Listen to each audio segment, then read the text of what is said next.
formal education is compulsory. School is a requirement.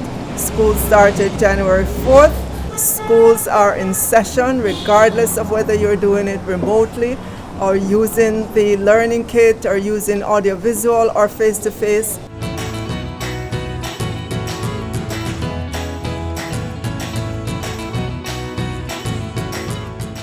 At Central Ministry, we have done our risk assessment of the schools, all the schools across Jamaica.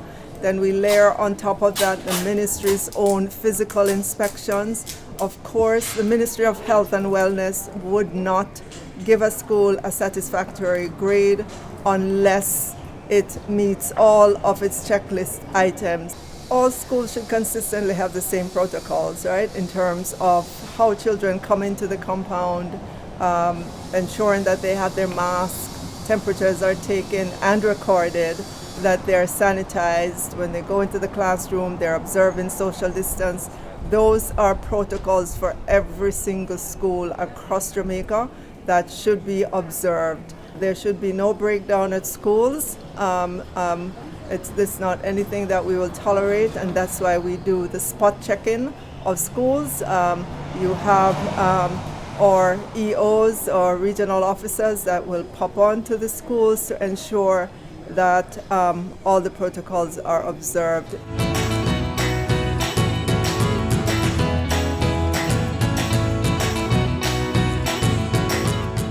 We wanted to see how well the schools were observing the COVID protocols, and I've been pleased so far in terms of the visits to schools. They have been careful. You can see where they have been planning for this moment of face-to-face, and it gives confidence that students who are here on the compound physically are here safely. And we are also mindful that in having them in, we have to take into consideration the health safety. And so we have tried our best to put everything in place. If you look, we have our sanitization stations, we have our social distancing marker on the floor.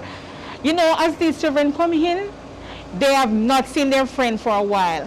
So we have to be there guiding them as how to maintain social distance.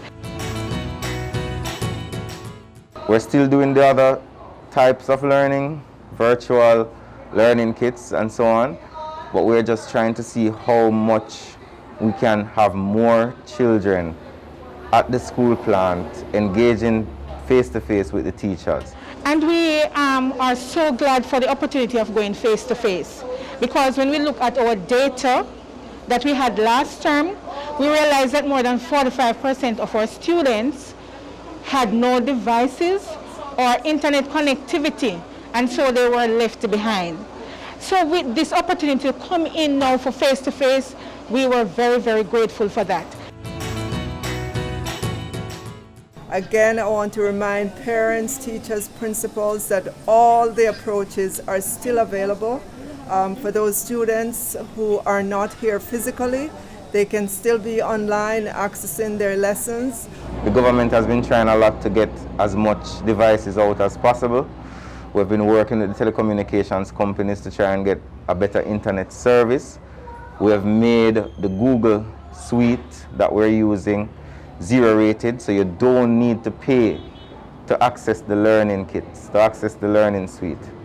So we really do not have a lot of excuse to not allow our children to be engaged. Schools are allowed to look at their student body and plan for the student body in terms of allowing some classes to come on certain days. They're allowed to do rotation, they're allowed to do the blended approach, because we know that all students cannot be back on the school compound at the same time. So we're encouraging the flexibility. We're encouraging principals and teachers to use a combination of face-to-face and online.